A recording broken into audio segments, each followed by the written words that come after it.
Hey, what's going on, everybody? Welcome back. Kellen with Droid Life. Taking a look today at the Galaxy Note 2 on Verizon. Finally came out yesterday, I believe. And we finally have one in hand, so we just thought we'd talk about a couple of the features that are specific to it, talk about the look of it, which has been sort of controversial, just give you our thoughts. So, as you can see, Verizon logo, 4G LTE logo, Galaxy Note 2. You have a speaker here, an 8 megapixel camera with a flash up top. Here is your S Pen micro USB port down here at the bottom.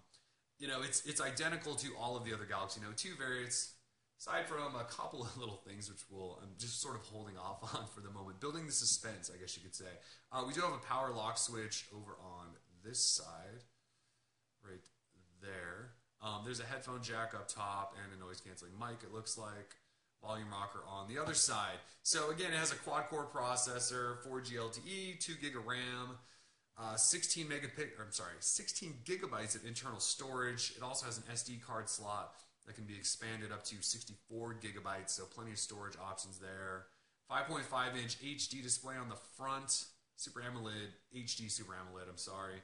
Beautiful display. Yeah, I mean, this is sort of what you guys have all been waiting for, right? So, and to not tease this any longer, let's go ahead and just flip this thing over. You want to see it, right? You want to see the home button. All right, here it is. There it is, folks, the Verizon branded home button. Taking branding, carrier branding to an entirely new level, embarrassing level, I must say. So there it is, the only carrier on the face of the earth that decided, hey, look at that big button. Why don't we put a logo on there? As if the giant bolded Verizon logo and 4G LTE logo on the back were not enough. We had to go front button as well. So I don't know if you noticed this, but this phone's called the Galaxy Note 2. The Galaxy Note 2 font is smaller than the 4G LTE and Verizon logos on the back. Sort of unreal. And then, of course, yes, there it is one more time, the front Verizon button. Unreal. All right, so let's show you this. So here again is the 5.5-inch HD Super AMOLED display. Beautiful display, one of my favorite on any device I've ever used. But we should also point out again that on the lock screen says Verizon Wireless.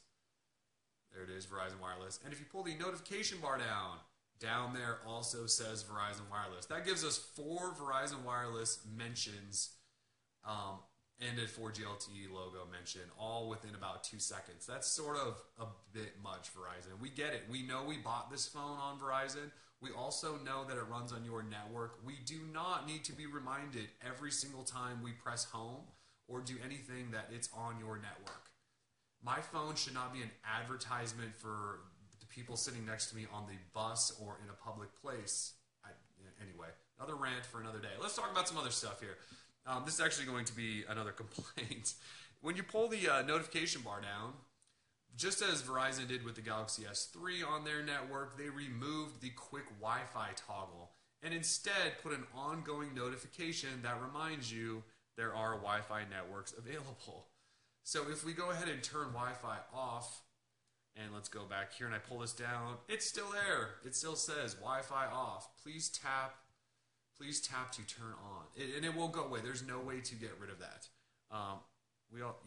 We can try to long press app info, and you can see they've blocked out the box to show notifications because it's Android system tied. Good luck. It's always going to be there. There might be some root way eventually to get rid of that, but that's there. Let's move on, though, and talk about keyboard for a second. As you can see, I was playing around in here. So yesterday, I believe it was Fandroid, posted up a video that said the Samsung keyboard on the Galaxy Note 2 has SwiftKey Flow. And it sort of does, although I have a feeling that it's a lot different than what we're going to see in the new beta that's coming out. So if we go into Samsung keyboard settings, you'll see SwiftKey Flow, check the box, swipe style, letter typing, right? But if you watch the promo video for SwiftKey Flow, it sort of predicts in a different way. And I'll show you that right now. So if I type this keyboard is really, Kennard is really awesome. Oh, and we didn't get awesome either. So as you can see, I typed that, and it's giving me predictions down here, yada, yada, yada. But in the SwiftKey Flow, it shows you on-the-fly predictions as you go from letter to letter right here in the center box. And this one's not doing that. So if I try this again, this, you can see it says this, and if I go keyboard, and it's not changing, it still says thus. There we go, keyboard. But on SwiftKey Flow, it sort of predicts on the fly. Now, it's a lot like, at least in the promo video, it's a lot like the new Android 4.2 keyboard, which follows your finger around and sort of shows a box of what the word it thinks you're typing is. So it should be very cool. The beta is coming out soon. While this says Swift Keyflow, I do not believe that it actually is the version of Swift Keyflow that we're all about to be testing. But it is swipe style. It works okay. You can see it had some errors up there. But for the most part, we're really looking forward to that beta. All right, so let's talk about, well, I just want to show you in the app tray. Now, I thought for sure on the Galaxy Note 2 that I reviewed from T-Mobile, it had infinite scrolling in the app drawer. This doesn't appear to do that. It appears to stop on each side. I don't know if I'm just mistaken or if this is a change in this version on Verizon, but it's not infinite scroll. It's kind of weird. Not a deal breaker or anything, just something I noticed. Let's go ahead and go into settings. So again, this is running Jelly Bean. I don't know if I mentioned that. This is running Android 4.1.1, so fairly new version of Android, not the newest since we now have 4.2. You can see Backup Assistant Plus built in. That's bloatware. Most of this stuff, though, really is just like you will see on the Note 2 that we reviewed earlier.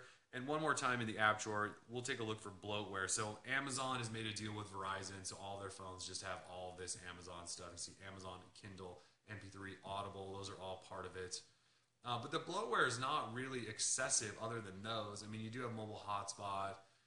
There's My Verizon Mobile. There's a setup wizard. They did put NFL Mobile. Some people might not complain about that.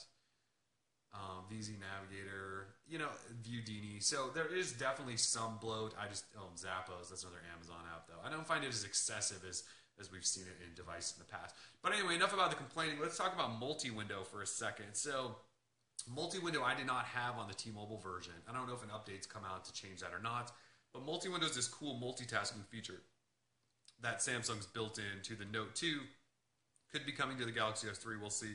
Basically lets you have two windows open at the same time and you can multitask through those. So to access it, you long press on the back button and this little menu pops out to the side. And you can see you've got email, internet, video, gallery, all the way on down. And you can see it just went hidden, but there's still a little button over there. So I can just tap that and get back to it.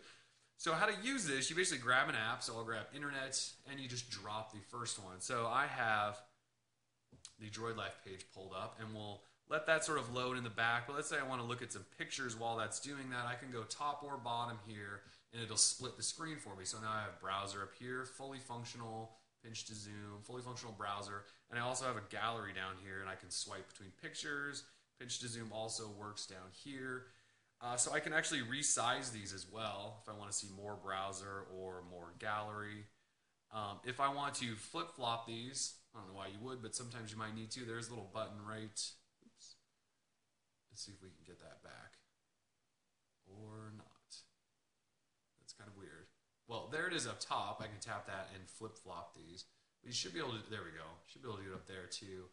If I want to just say make this gallery full screen to get rid of the browser, let's do this. There we go. I can hit that button and it will take that up. And then I can go over here and let's say I want to pull up the text messaging app. Pull that up. There it is. And it actually pulled up the, actually you can see that looks a little buggy. You can string that up. The keyboard down here, and I haven't actually played, oh, you can actually move the keyboard around to wherever you want. So that's actually very cool. So I can go ahead and put the keyboard up here and actually, I believe, type down here. Yep, sure enough, it did work. And it's a little bit smaller of a keyboard, but still kind of a cool idea there. Let's go ahead and check out some other things. So I thought this was going to be used for just about every single app. Like I thought you could drag and drop like Chrome and things like that on there. Apparently they've locked it down to just these hand-selected apps. The weird thing is you can sort of edit it. Like if you don't want some of these apps in here that you're never going to use, like the regular email client, you can drag those so that they're hidden, and then your menu sort of looks a little bit better like this. I was a little disappointed to learn that you couldn't put any app in there. And I have tried. I'll show you. Like I have this whole page over here of apps I was trying to put in there, like Gmail. So I can drag and get the menu to pop up. You can see it won't let me actually add any app in there. They just sort of disappear. Bit unfortunate, but that's just part of the deal. So to make that go away, so if you don't want this thing always sitting out here, you can just hit back again and that will go away. So anyway, this is just a quick look at the Galaxy Note 2 on Verizon.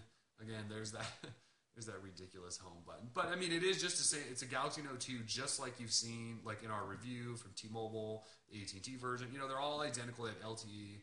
really fast. The battery's big, has good battery life. Although we are going to test that to make sure, since the T-Mobile version we were running was HSPA plus only, not LTE. We do want to give it another test here, see how the battery life is. So stay tuned for that.